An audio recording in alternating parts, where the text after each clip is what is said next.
Hey everyone! In May of 2023, I went to National Taiwan Normal University in beautiful Taiwan to deliver a seminar on how to interview for a job in English. If you enjoy these free seminars, please click like and subscribe.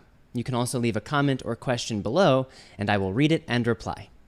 Thanks! Now let's get into my super clear seminar on how to interview for a job in English. Thanks, everyone. Okay, yeah, nice to see some of you again, and welcome to the new faces as well. My name is Antony. Please call me Antony. If you have a question at any time, just raise your hand. That's okay. We can interrupt me. That's okay. Western style, I don't mind. Today, we have kind of two topics. We're going to talk about interview preparation, and then we're going to talk about presenting in English. They're actually very similar. You use similar language in an interview as you do in a presentation. Here's a question. What does an interviewer want to know about you? Any ideas? What does an interviewer want to know about you? Okay, maybe about why are you interviewing for this company? Yeah, why are you interested in our company? Or the field, Yeah. or the location? Yes. Yeah, it's a personal conversation. Your resume is a professional document with facts about your life, and the interview is, do we like you? Do I want to spend every day with you? Do I trust you? That's where you build a relationship. I think the short answer is everything that's not on your resume. So the details, your experiences, your opinions, your personality. So they want to know your personality, your language ability, your work experience, your education experience, your personal goals, your potential fit for the role, and yes, money is also included, which maybe is, personal goals and potential fit. That's money, right? Okay, so how do we do this? That's the presentation today. How? An interview is your opportunity to share your expertise and professional skills through storytelling. We're telling stories, which is difficult. So consider these when answering an interview question. I will go through these. We're going to talk 1, 2, 3, 4, 5, 6. So there are 6 sections. Let's start with the top one. What is an interviewer really trying to understand? What is the interviewer really trying to understand? Interview questions are designed to show your personal history, your expertise, your personality, your opinions, and your problem-solving skills. Your problem-solving skills is maybe the most important. Some interviews, your expertise is maybe the most important. It depends on the job a lot. Every job is different, so before the interview, consider these.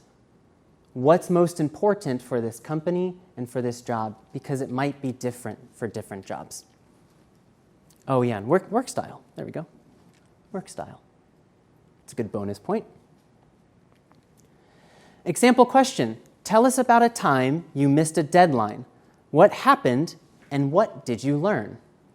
Popular interview question. When did you tell us about a mistake you made? And what did you learn? Personal history, expertise, personality, opinions, and problem-solving skills. Work style, question. Which of these is the interviewer trying to understand about you? I'll get out of the way. This is the question. Yeah, so problem-solving skills would probably be one of the top, yeah. Personality, definitely. If I say, I've never missed a deadline, I'm perfect. That's a personality. If I say, oh, I hate this story. I had a really bad experience last year. And you show sadness or regret or pain, that's personality. Yeah. Maybe work style as well? Definitely work style. Work style, this is a vague It's a vague point. Yeah. What is work style? That's how you communicate with others, how you email other people. It's a lot of things. So work style shows, what did you learn? Did you ask for feedback from your boss? Did you ask for help?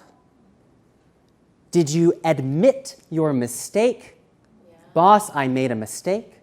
Did you hide? There are many things that could be work style in this answer. A small note here. So I say really trying to understand that it's like, what do they want? What do they really want? You could give a simple answer. I missed a deadline. Last year, I missed the deadline for our marketing campaign. I learned to use Google Calendar. I answered the question. And you learn smart. I answered the question, but it doesn't talk about my problem-solving skills. It doesn't talk about my personality. It doesn't talk about my work style. So if they want problem-solving skills, my answer was bad. My answer was poor. So this is going to be, you're thinking about it all the time. What does this question mean, and what do they want to know? I think I have another example question. Example question number 2. How do you manage competing priorities? For this, it would be you have 2 or 3 or 4 things. They are all important. How do you manage your time, your communication, your energy, etc.? So personal history, expertise, personality, opinions, problem-solving skills, and work style. Here's the question again. Which of these is the interviewer trying to understand about you? Problem-solving skills? I see some heads nodding. Definitely. Competing priorities is a problem for you. In a perfect world, I have one priority. Never. I always have 5 or 6 or 7. So definitely problem solving and work style, of course. Okay, so we finished section 1. What is the interviewer really trying to understand? Let's go to number 2. How long should my answer be? How long should my answer be? Interview answers typically range from 1 to 10 sentences. It's okay if they go longer. Longer answers need more time. Interviews are short, so typically 1 to 10 sentences. Longer answers may lead to confusing the interviewer. If you have a short answer and 1 grammatical mistake, that's okay. If you have a long answer with 20 grammatical mistakes, it's much more difficult for someone to understand. Shorter answers might not fully answer the question, so it's a balance. Short answers may be more clear, but they might not fully answer the question. Before you start speaking, determine how long you want your answer to be. This is a very difficult thing. This is, how do you manage competing priorities? Okay, 7, 8, 9 sentences. Because if you don't plan, you will keep talking. You will 12 sentences, 13 sentences, 15, 20. Now it's 7 minutes, 8 minutes, 9 minutes, because you did not determine how long you want your answer to be before. Short answers are great for simple questions. Here's an example. How long have you been working with your current company? This is a simple question. Example, short answer. I've been with Samsung for 3 years, 1 year as an intern, and 2 years as a marketing specialist. Finished. You do not need to explain. If they want to ask another question, that's okay. We're happy about it. Long answers are great for answers that require telling a story. Could you answer this effectively in just 1 sentence? Example question. Tell us about a time when you increased your company's revenue. Question. Can you answer this effectively in 1 sentence?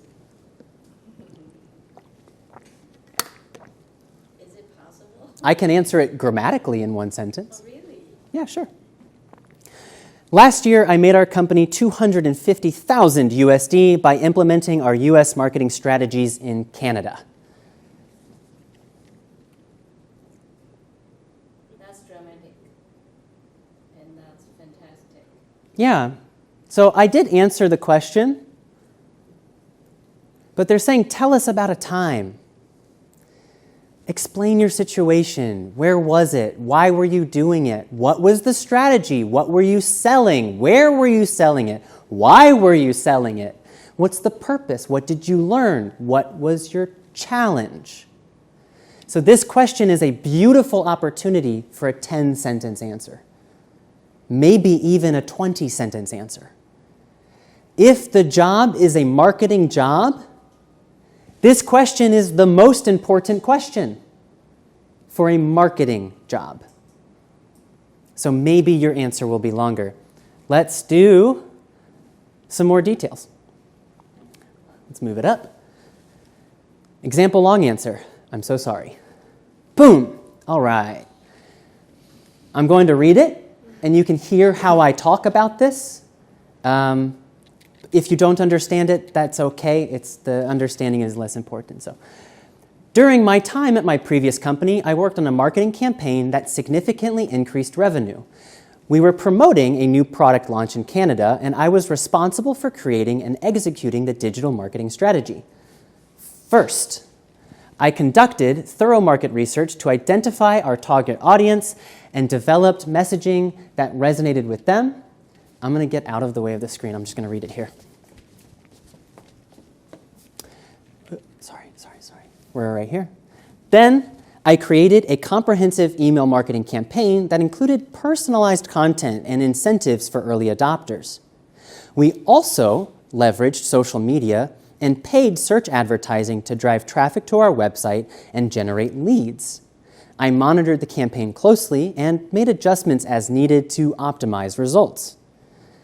As a result of our efforts, we saw a 50% increase in website traffic and a 25% increase in leads generated. We were also able to convert a significant number of leads into paying customers, resulting in a 20% increase in revenue for the quarter that amounted to nearly $250,000 USD. Overall, I am confident in my ability to create and execute successful marketing campaigns that will drive revenue growth for this company. It's a story. Yeah, very impressive. Thank you. Yeah, sure. Thank you. I did not do this. I did not make any company $29,000. I wish. Hire me again.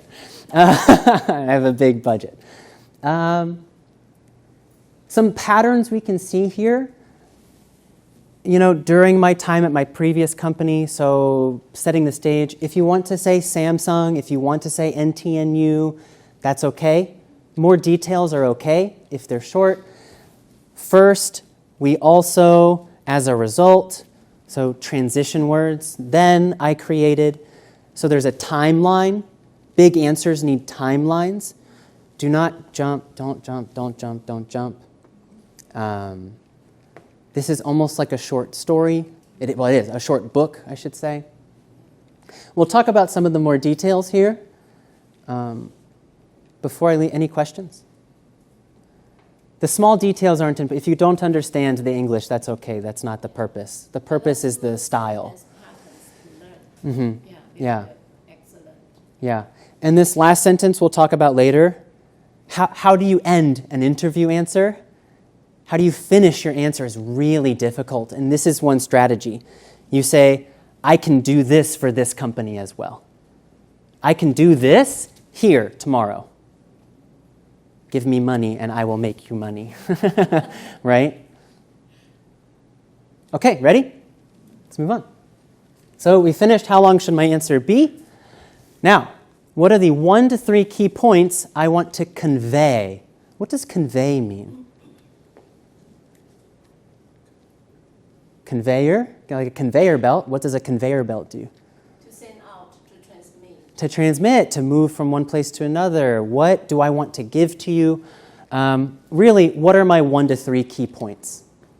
What do I want them to know? This is maybe my favorite section. Next slide. Interviewers will be taking notes during the interview. Every time they will be taking notes. Let's use this to our advantage. Okay? What exactly do you want them to write down?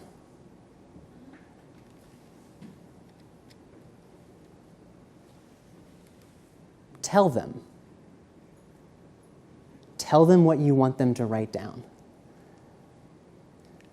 Here's how you do it. You have to use the keywords and key points. Here it is. Yeah, state your 1 to 3 main points at the very beginning of your answer. Explain your points, maybe with a story, and then restate your 1 to 3 points at the end. When you say 1 to 3 points at the beginning, they will write them down. This, this, and this. And then they can listen to you. And then you tell them again at the end.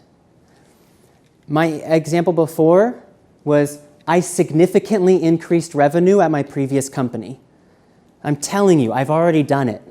Now listen to my story, and I can do it here.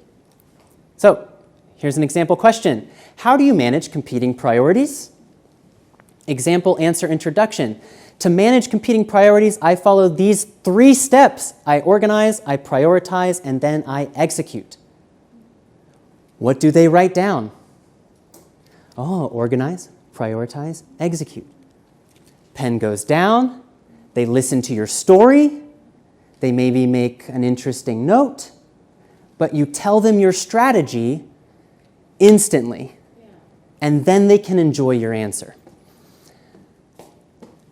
Sounds easy? Well, that's a very profound way of doing things. Usually you don't do that, but when you do this, you are trying to impress people Yeah. so much. Very good. Yeah. Well, taking notes is hard. You want to listen to their story. You want to write stuff down. You want to look at the person you're interviewing. So the interviewer has a job. I want you to make that easy for them. Make it easy for the interviewer. Tell them what they should write down. I follow these 3 steps. Now there's, 1, 2, 3. Example, answer, conclusion, and that's how I organize, I prioritize, and then I execute. So you restate your conclusion. And in the middle, there's an obvious, right? I organize my tasks by, I prioritize my tasks by, and then I execute them by. So you give them the information, you tell your story, and then you restate the answer. Okay? Great. This direct style takes the pressure off of the interviewer and lets them enjoy your story or explanation. That's it. Any questions before we move on? The most popular interview questions, I'll talk about this later. But if someone asks me this question, this is actually my answer. And I've used it before. Because managing competing priorities is such a popular question, I have a script in my head. I've typed the answer, I've read my answer, I've edited my answer, I've read my answer, I've spoken my answer, I've practiced my answer, I know my answer to this question. I've prepared for this question. And you will find those popular questions in your field, and you should also prepare for them. Next section, if needed, what real story can I tell that helps support my answer? Next slide, what real story can you tell? An interview is an opportunity for the interviewers to get to know you. Telling real stories is an easy way to show your personality and expertise. Let's not forget this first point. They want to work with you every day. So you have to show them your personality. If you are very dry, you're not fun to work with, they don't want to be your friend, they need someone friendly and compatible.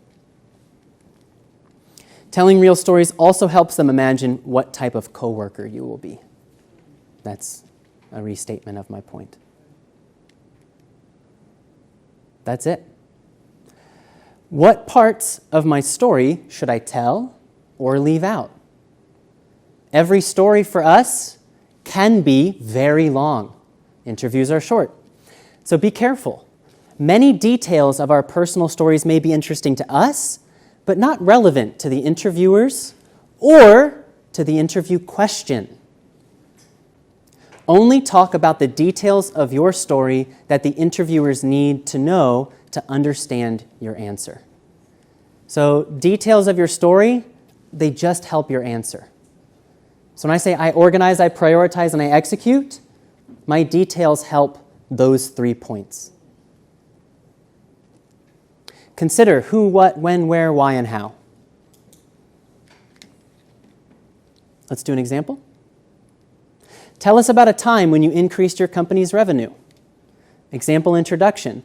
During my time at my previous company, I worked on a marketing campaign that significantly increased revenue. This should sound familiar. We already did this. We were trying to promote a new product launch, and I was responsible for creating and executing the digital marketing strategy. What parts of my story should I tell or leave out? This introduction, leaves out things like age, the company's location and name, the number of team members, specific product. So this is a good introduction, but it has missing information. That's okay. Sometimes the information's important, sometimes it's not.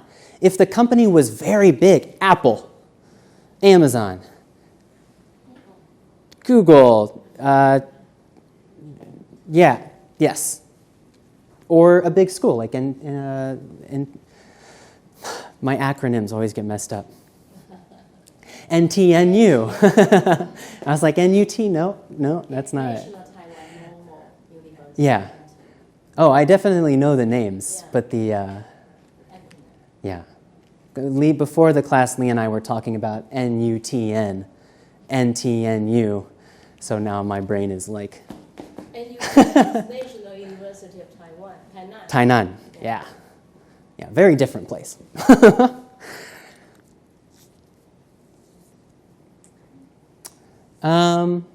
Age would be important if it was a long time ago. So when I was 15 years old, okay, long time ago. If that time is important, you can say age. Number of team members, we were trying to promote. That means I was on a team. If you say we, I think teammate. If I say I, independent worker. So there's a huge meaning difference with one small change.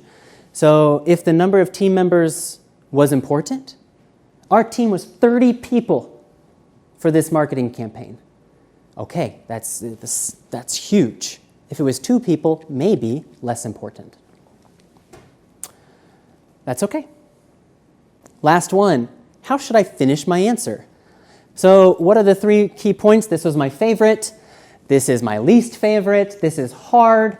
I mess this up every time. Every time. I can't do this. It's very difficult. I know the theory, but the practice is difficult. Every great interview answer has a clear conclusion. Here are some conclusion options. 1, restate the main points, and that's how I organize, I prioritize, and execute. Restate the question, or confirm that your answer shows your capacity to do the job effectively. So my challenge, thank you. My challenge with this is that these feel really awkward and formal. We don't talk like this in real life. Restate the main points, and that's how I manage competing priorities. I organize, I prioritize, and I execute. I would say the cool part about this style is after the interview, if they interview 20 people, right, and they're thinking, oh, who do we want to hire? They might, oh, I remember Antony organizes, prioritizes, and executes. I don't remember the other answers. Restate the question. Overall, I am confident in my ability to create and execute successful marketing campaigns that will drive revenue growth for the company, for this company, for Samsung, for NTNU, whatever it might be. This shows, this feeling is ambition. Yeah, it's like, I can do this here. Let me do this for you. It's not about me. It's like, I want to help you in your company. It's very powerful, very straightforward. And then lastly, confirm that your answer highlights your capacity to do the job effectively. As you can see, working effectively with international shareholders is something I take seriously. This is a new example sentence here. International shareholders, if you work for a university and your university collaborates with many other universities, this could be what the job is looking for. Let me do this for you. I can do the job very well. How to prepare for an interview. I'm going to move a little fast in this section. This is a little easier. And then the common mistakes, I will slow down again. So, script your answers. Do research on the companies you are offered an interview with. Do research on the jobs you are applying for in the companies. Write 15 or more questions that they may ask. Write detailed answers to every question and edit your grammar. Rehearse each of your answers out loud dozens of times until you feel comfortable.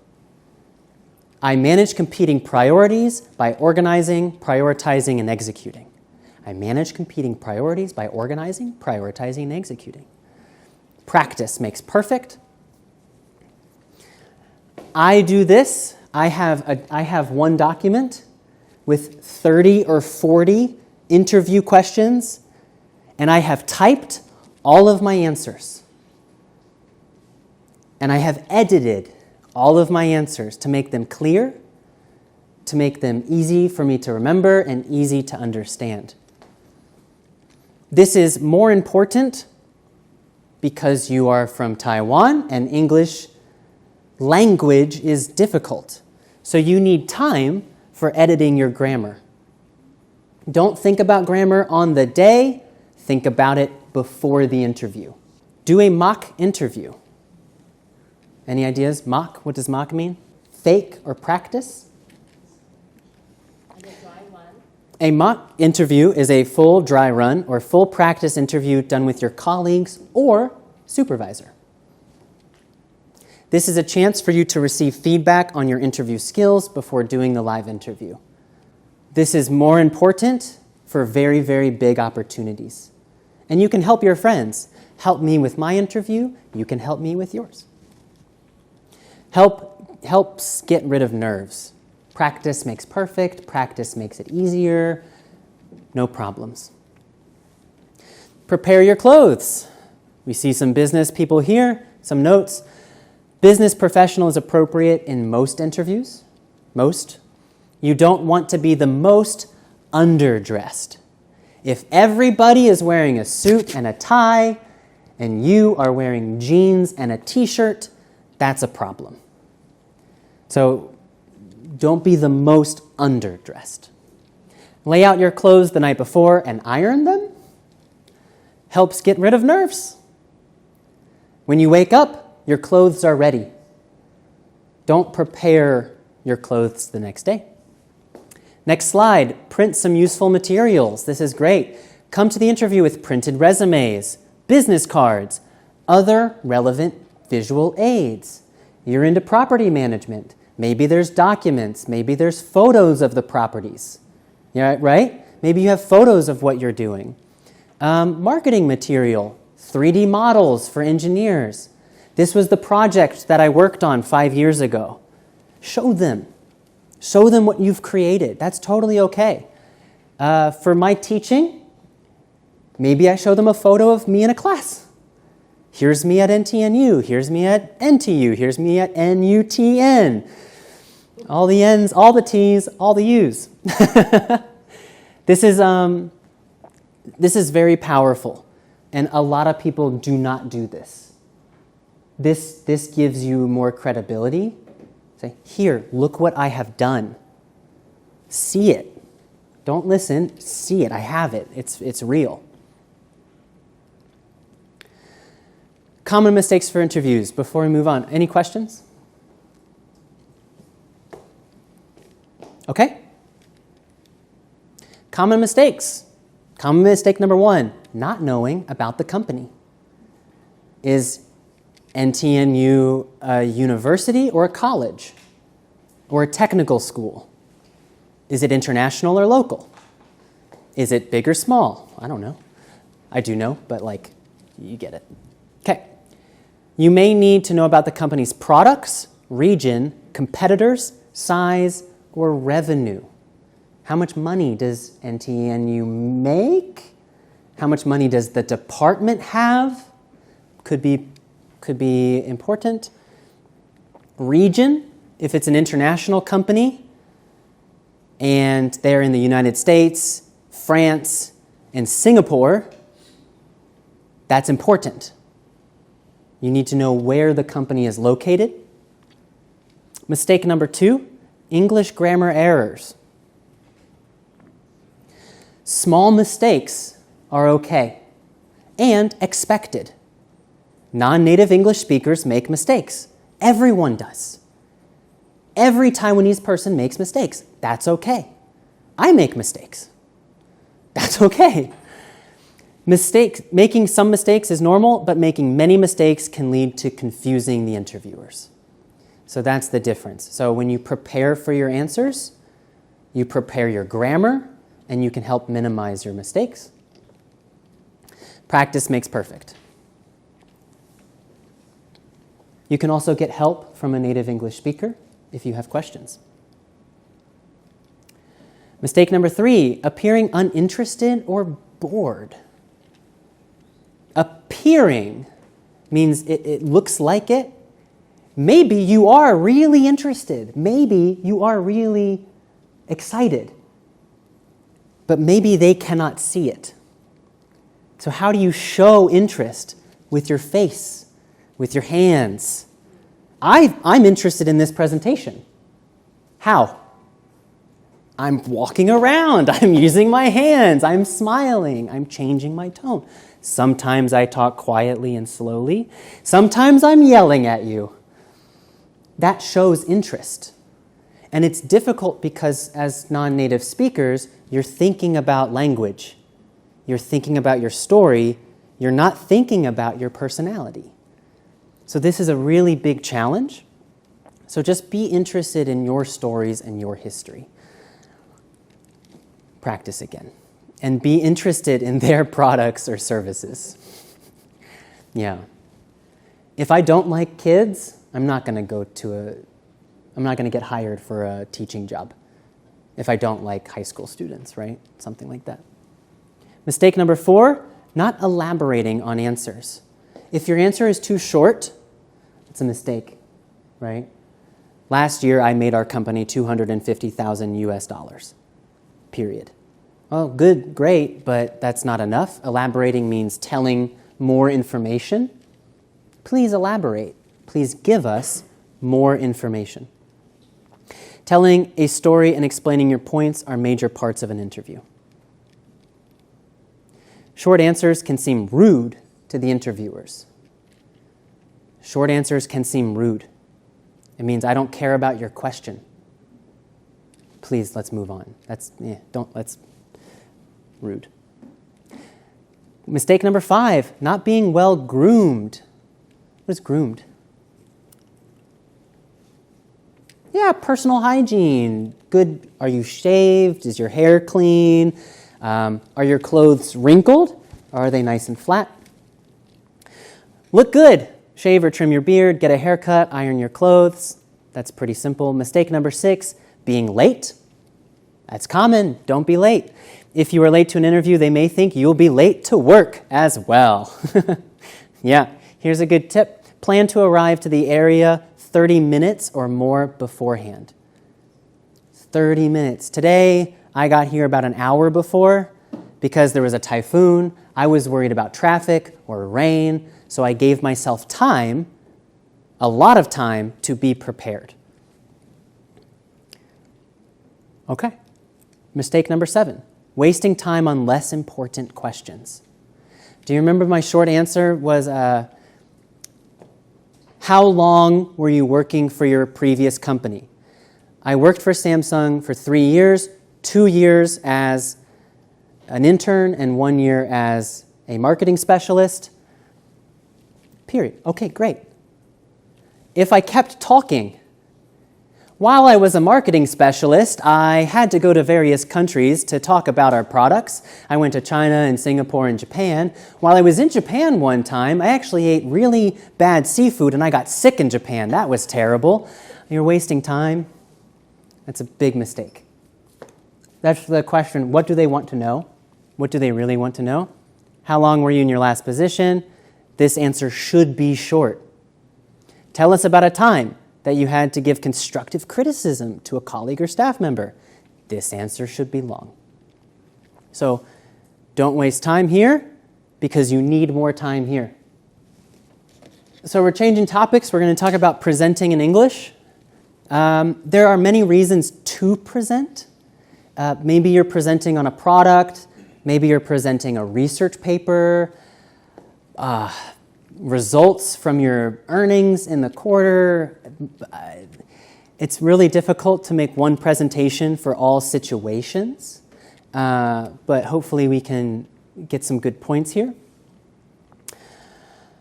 Before you make your presentation, so we're going to start from the beginning. Review the presentation requirements. What time does it start? What's the duration? Do they need handouts? Do I need papers? Figures and tables. So how technical? Do we want lots of data? Do we need a lot of numbers and math? How big is the audience? Available equipment. I have a microphone over here if I need it, but I know I'm very loud. Maybe you're very quiet. Do I have a microphone? That might be a big, important question. Will there be air conditioning? If no, I'm going to wear a lighter shirt. So small things like this are really important when you prepare, but it is your last part. Okay, yeah, it's pretty straightforward. Let's jump ahead. Plan ahead of time. Preparing for a conference presentation takes many weeks or months. So conference is probably, in a business sense, the biggest presentation you would give. Because a conference is when you have an international audience or people from all over Taiwan, whereas a smaller presentation would be with your colleagues or coworkers. So conference presentation is probably the most important presentation you would ever give. Probably. I would say probably. Finish your materials more than 1 week before the presentation. I've heard in Taiwan, I don't know, I've heard that many people finish projects like the night before. Right? Oh, I'm working on my project, the presentation's tomorrow. That's a really big problem with big presentations. Why is that a big problem? You wouldn't have time for mistakes to be corrected. You wouldn't have time for mistakes to be corrected.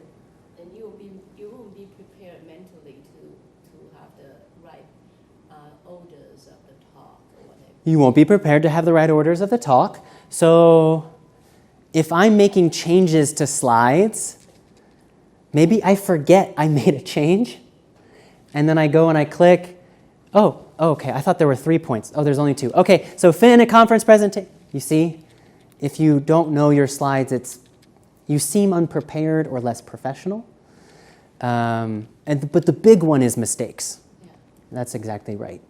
It takes time to see mistakes. Conference presentations can boost your career. Any presentation can boost your career. So be prepared. This is so funny. I love this presentation because I'm giving a presentation and I'm presenting on presenting. So I'm telling you presentations can boost your career. This presentation could boost my career. You know what I mean? It's really funny. It's funny for me.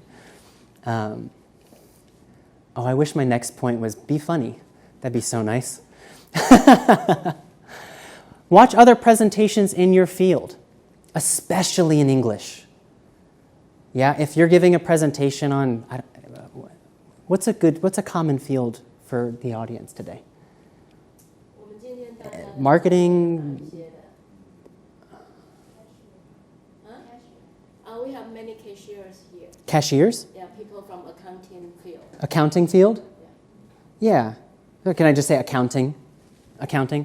So watching, how do Americans talk about accounting? How do Japanese people talk about accounting? How do Australians talk about accounting? Finding those differences and the patterns, they can help your presentation. Maybe there's no differences. That's good. No differences means you don't need to be creative. Use their style, use their language. That's okay. Examine the presentation structure. Borrow ideas for your presentation from their structure. So maybe not copy, but borrow ideas. You see we have a big graph here. If this was really good for one presentation, maybe you want big graphs. No words, just big graphs, big data. This shows like a visual aid. Maybe visual aids are good. If this is all, I can actually talk about this. I've never done this before. I've never had a podium. So if I needed a podium or they wanted me to use a podium, I would need to practice. Don't move. Hi, everybody. Because normally I'm walking around. So it's really good to see how other presentations in your field are. Here's TED and YouTube. So to prepare, learn from the best. Find the most popular or the most senior people in your field, learn from the best. You can go to TED.com to find a presentation on your topic. You can also search YouTube. Watch many videos. Take notes. Expressions and jargon will sink in and improve your speech. Jargon? Sink in. This is a hard sentence. Sink in means you start to feel comfortable with difficult expressions, with difficult jargon. If I'm presenting on accounting, I need to be comfortable with accounting terms. I need to feel like this is my job, this is my life, this is my career. I am an accountant. It can be anything. So jargon in biology would be deoxyribonucleic acid. Jargon in chemistry would be H264O2. Jargon in astronomical physics would be space-time continuum, right? You need those important phrases. You need those big ones. Here's the problem. Jargon is great when your audience understands your topic. If I'm an accountant and you are all accountants, jargon is good. If I'm an accountant and you are not accountants, jargon can be confusing. So who is your audience? Next slide. What goes from your paper and resources to your presentation?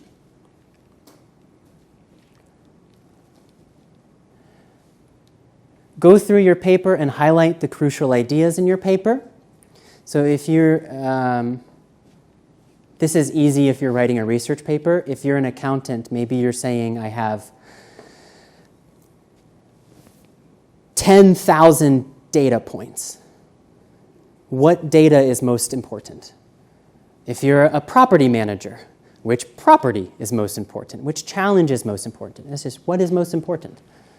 Ask yourself, which ideas do the readers need to know?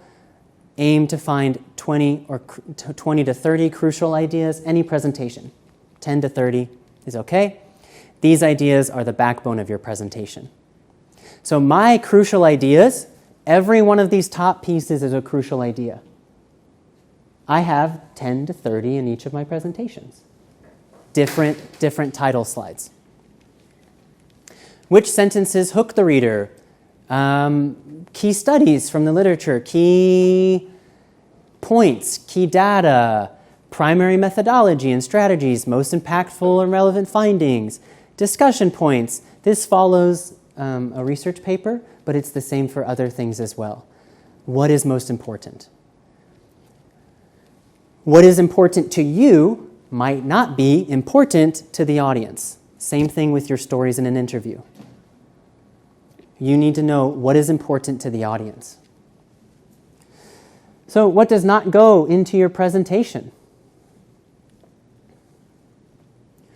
What does not go into your presentation? Don't include all detailed data. Do not. Like if accounting especially, right? If you have thousands and thousands and thousands of numbers, do not put thousands of numbers on the screen. That takes so much time and energy to understand data. So only find what the people need to know. Don't include every little idea. Don't include all challenges you encountered. Don't include all things you wanted to do but you didn't. So at the beginning of the year, we wanted to market our product to Japan, but we had a lot of problems because of Japanese immigration and customs and taxes. So we actually switched over to the Philippines, but they also had the same problems. So we ended up marketing to Taiwan. Right? Nobody cares. Nobody cares. We marketed our product to Taiwan because they had helpful immigration services and low taxes for incoming businesses. Great. No problem. Don't include the details that don't matter to outcomes. Outcomes are the most important. We finished collecting data in July. That's kind of a,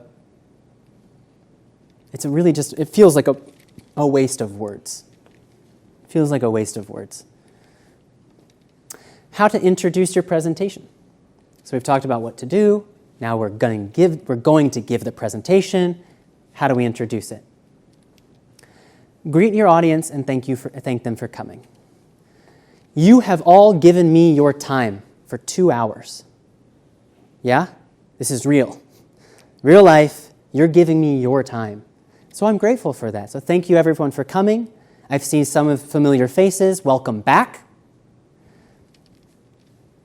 Hello everyone, my name is Antony and I want to thank you for coming to my presentation today. This is the easiest sentence that you can use. Just take it. Use it every time. It's good informal, informal. If you know the people, you can do it. If they're new people, you can do it.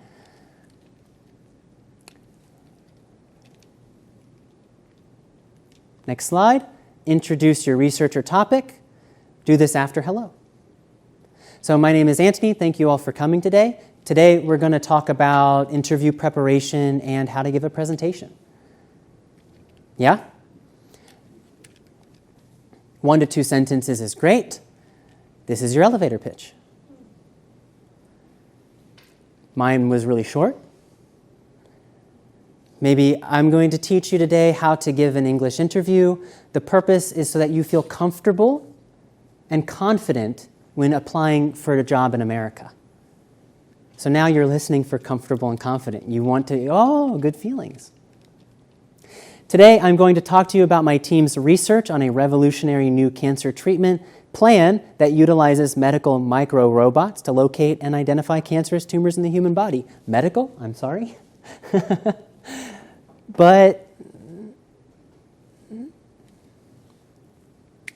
this is very powerful. Could you say with some of us who was not here? Maybe say a few words about the elevator pitch. Yeah.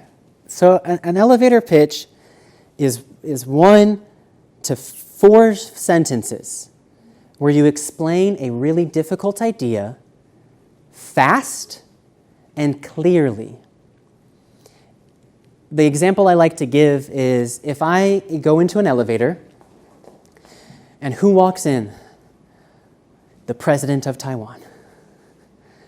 I have 30 seconds to do something. Maybe I say nothing. Maybe my life is not important to them. What do you say so clearly and impactfully and important in those 1 to 5 sentences? Is that a full explanation of what we did? That was a whole presentation. You're asking me to give an elevator pitch on a presentation about elevator pitches. Oh. I purpose of doing that, but it's important that you know to put this hello first and 1 to 2 sentences, and then the elevator pitch about your research. Yeah, because you don't want to assume, like, Antony, do I know that you know what the presentation is on? I don't know. I don't know if you were prepared. Maybe you had to come here. Maybe you wanted to come for fun. Maybe you have no idea. I don't know what you know. So I'm going to tell you what you should know. What are we going to do today? Okay? Be direct about your research or your topic. Just tell them. Be direct, no problem. A bad introduction. Hello, there are thousands of researchers around the world looking for new cancer treatments. If it was possible to identify cancerous tumors in the body using a cheap, readily available system, wouldn't we be using it? What am I talking about? What's the presentation on? I don't know. That's it. It's just confusing. So this is really unclear. After a direct introduction, your audience is prepared to focus on the details of your research. Similar to an interview, I organize, I prioritize, and I execute. Now they're prepared to focus on the details of my research, of my study, of my information. How to talk about tables and figures. This was hard for me to make because this is easy. This is an easy graph. Most graphs don't look this way. Most graphs are really complicated. So how do we talk about something that's really, actually lots of data and numbers and history? It's really challenging. So it's okay that it's challenging. Let's talk about how to do this. First, introduce the parts of your tables or figures, just like your presentation. The title of this table is Microrobot Accuracy in Identifying Lung Cancer in Various Stages. On the y-axis, we have identification accuracy as a percentage. And on the bottom, we have lung cancer stages. You can see stage 1, stage 2, and stage 3. I'm telling you, I'm just reading it. That's okay. That's okay. This figure is titled, and then you move down. On the y-axis, we have identification accuracy. Did I mix those up? Yeah, I said Y.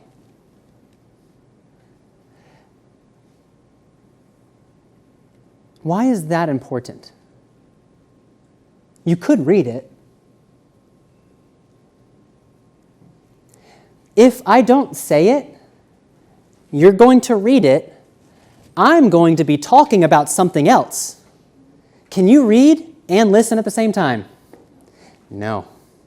So even though it's easy to read, I do not want to talk while you're reading it, because then you have to choose. Do I listen to Antony or do I read the thing?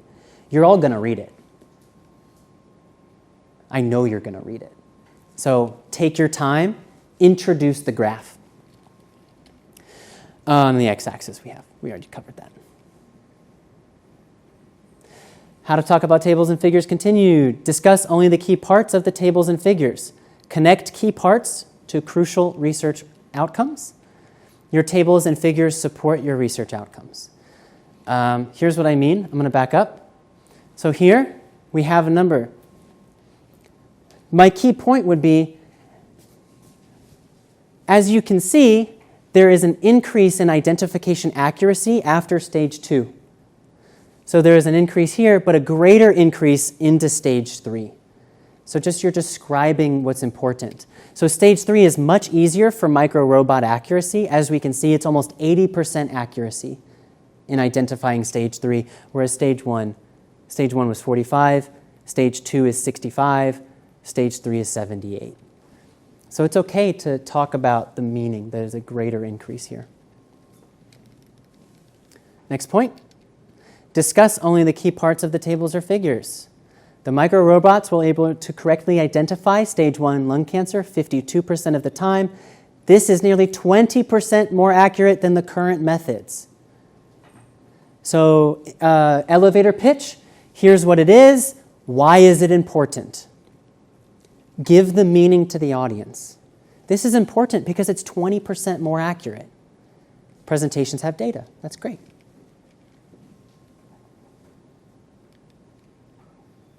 There's your key part, and there's your crucial research outcome.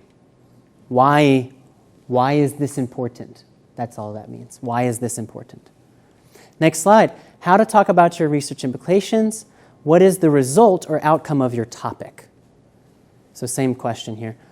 What is the result or outcome of your topic? This is really, why am I listening to you talk? The reason I'm giving this presentation is so you can feel comfortable and confident in professional business situations. That's my outcome of my topic today. So, what's yours? Since your audience likely has industry professionals from your field, this is a great opportunity to tell them directly about how your research can impact their work or what actions they can take in the future. Presentations are not about you.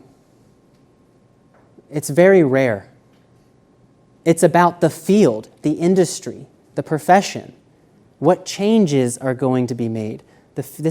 Presentations are almost always about the future. See a happy doctor there? He gives good presentations. Nice smile. The implications of your research may inspire someone listening to do a follow-up study. Maybe follow-up questions.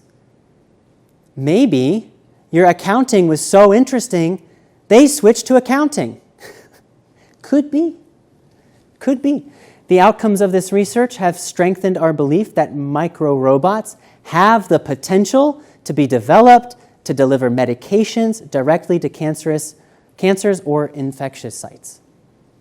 Tell them why it's important. Why are you listening today? How to organize and structure presentation slides. How to organize and structure presentation slides. Have you noticed I say the same thing twice? It gives you time to transition into a new topic with me. I know I'm transitioning. This is my presentation. I'm giving you time to also transition with me. It takes 4 seconds. You have time. You have 4 seconds to say it twice. So keep it simple. Write the key points only.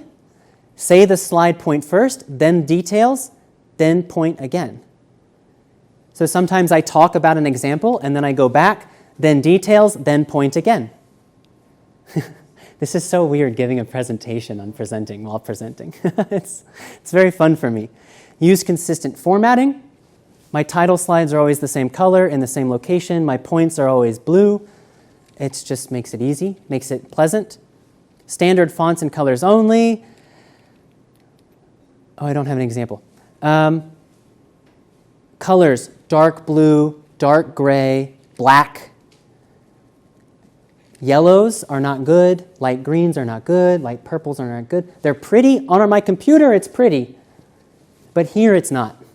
It's very difficult to read.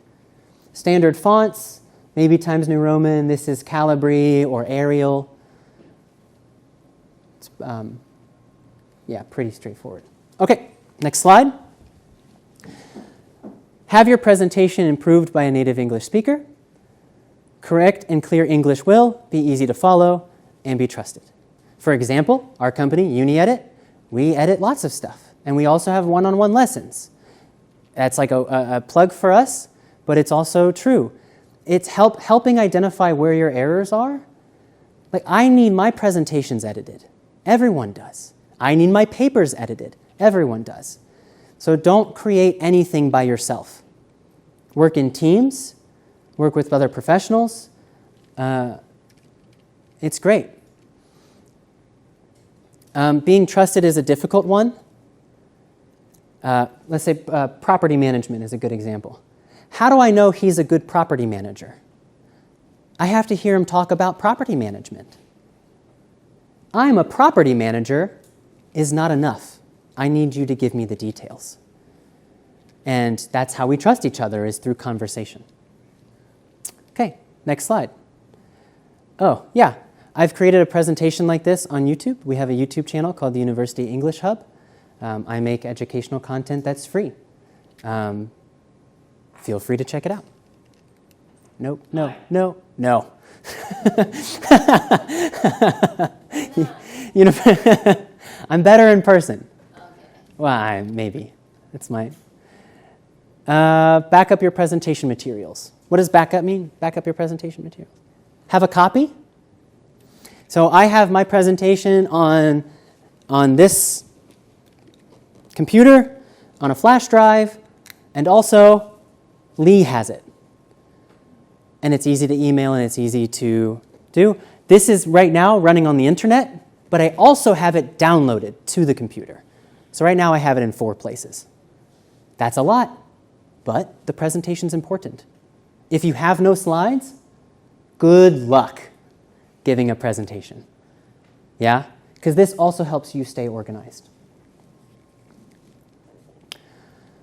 Back up your presentation materials. Here's my examples again.